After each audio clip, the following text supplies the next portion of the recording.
that's the nightmare of the situation that we're in, right? We are literally competing with every piece of online entertainment, which includes all streaming platforms, includes DVDs. Like, I mean, like anything that people are consuming on their TV is essentially a bit of a competitor of ours at this time.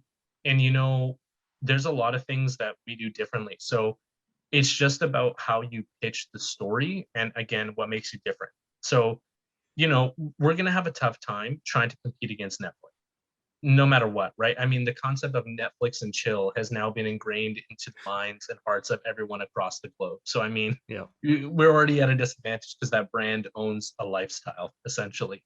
But I think what's important to note is you can press play and stop a show whenever you want. You can pick it at your leisure. You have full control. And that's so satisfying as a consumer.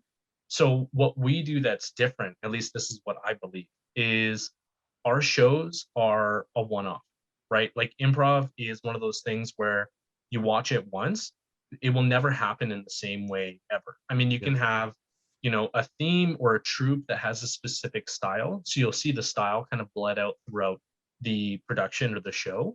However, it's still a one-time deal. One suggestion changes the entire pathway of a show. And so what we're trying to do is let people know that one, it's a unique experience every single time. But on top of that, too, your involvement as a participating body in the show can change how everything plays out. So it's really about how we storytell that and how we kind of explain those differentiators there.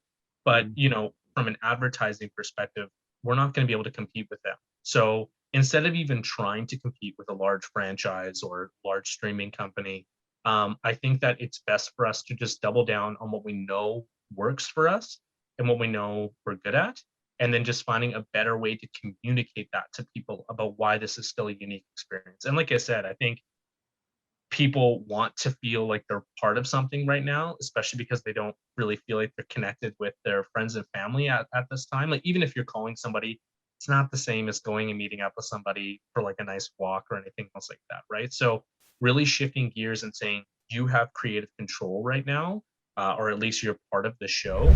What do you want to bring to us, and we'll make it work.